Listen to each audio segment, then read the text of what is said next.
Mesdames et messieurs, personnel, ambassadeur et chargé d'affaires du Togo à l'étranger au Grand Complet à Lomé. Pendant 2 jours, ils vont se plonger dans la nouvelle constitution en vigueur au Togo depuis le 6 mai 2024. Un exercice voulu par le chef de l'État Faure Essozi-Mna Gnassingbé pour permettre à ses représentants du Togo à l'extérieur d'actualiser leurs connaissances en vue de mener à bien leur mission.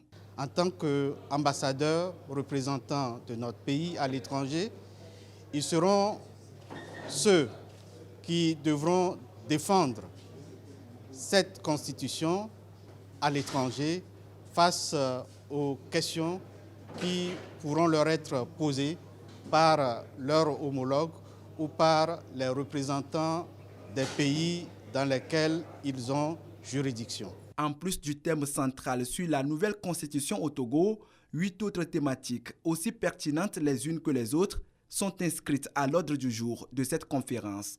Elles permettront à ces diplomates d'être bien renseignés sur l'évolution de l'actualité sociopolitique au Togo.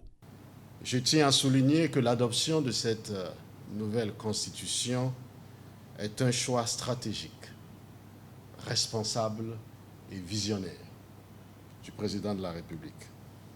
Elle s'inscrit dans une dynamique de préservation de la paix, de renforcement de la démocratie et de l'état de droit au Togo. Cette nouvelle constitution, tout en tenant compte des évolutions politiques, nous permet également de vivre dans un espace sécuritaire et institutionnel mondial, et particulièrement celle de la sous-région ouest-africaine, que, comme vous le saviez, est de plus en plus précaire. La présente conférence a donc pour objectif de vous fournir des outils nécessaires pour appréhender pleinement ce changement politique majeur. Ici, vous aurez l'occasion de voir toutes les innovations apportées par le président de la République dans cette constitution qui est indispensable pour la compréhension de chaque diplomate que vous êtes. Et comme l'occasion s'y prête, le ministre Robert Doucet a rappelé aux diplomates togolais leurs responsabilités. Ces derniers sont appelés à toujours se laisser guider dans leur mission par le patriotisme et la loyauté. Le diplomate togolais doit non seulement être nationaliste, mais doit avoir le courage comme action. Parce que les décisions prises par le président de la République, par le gouvernement, sont des décisions que chaque diplomate doit appliquer partout où il est. Les positions du Togo sont dites soit par le président de la République, soit par la première ministre ou le ministre des Affaires étrangères. Et quand ces positions sont connues, les diplomates sont censés, les diplomates togolais, je dis, sont censés veiller à promouvoir ces décisions. Donc ce que nous voulons et nous attendons de vous, c'est le courage.